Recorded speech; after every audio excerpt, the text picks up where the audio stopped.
Have you ever heard of a war between humans and birds? Imagine a government with its army and heavy artillery declaring war on a bird, and in the end, the bird won the war. This is a true story that happened in Australia in 1932. It became known in history as the Emu War, one of the strangest and most hilarious wars ever recorded. Before we dive into the details, if you love strange and intriguing historical stories, hit the like button and subscribe to the channel so you don't miss any of our upcoming videos. Now let's get into the story. After World War I ended in 1918, thousands of Australian soldiers returned home. To support them, the government provided them with farmland to start new lives growing wheat and other crops.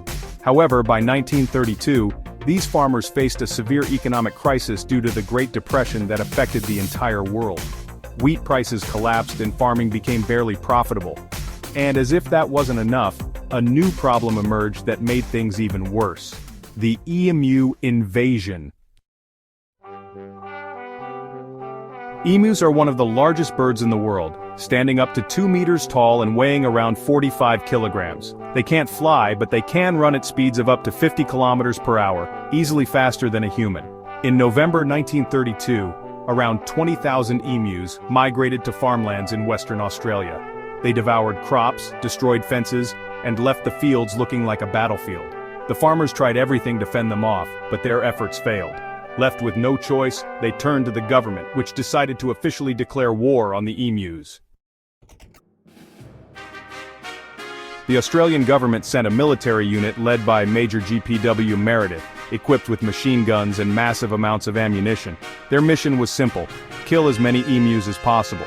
The army was confident the task would be easy. After all, how hard could it be to defeat a bunch of birds? But the first encounter changed everything. On November 2, 1932, the army spotted a group of about 50 emus in an open area. The soldiers prepared their positions, and as soon as the birds got close, they opened fire with the machine guns. But then came the surprise. The emus were much faster than expected. Instead of standing still or running in a straight line, they scattered in all directions, making it nearly impossible to aim. After wasting a large amount of ammunition, the soldiers managed to kill only a few birds while the rest easily escaped. This was just the beginning. The emus had won the first round. The army didn't give up, and on November 4th the soldiers tried a new ambush. Major Meredith planned to set a trap for a large group of emus near a waterhole, knowing they would eventually come there to drink.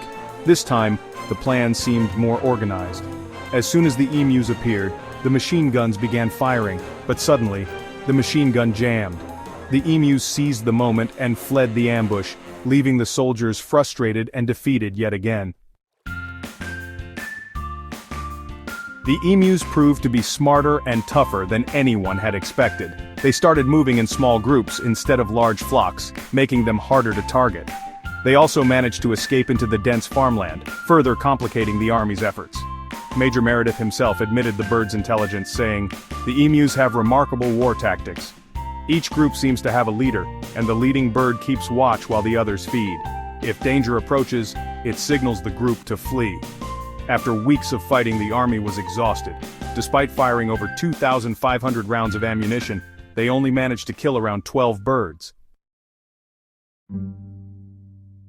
After about 2 weeks of failed attempts, the Australian government officially withdrew its forces. Major Meredith and his troops returned humiliated, while the emus continued to destroy crops as if nothing had happened. The farmers remained in distress, and the government later resorted to offering economic aid instead of a military solution. The Emu War became one of the strangest tales in history, serving as a reminder of humanity's inability to control nature, even with modern weapons. This story teaches us that nature always has unexpected ways of defending itself, and what seems like an easy solution might not always work. Let me know in the comments. Have you heard of this story before? Do you think the Australian army could have handled it better?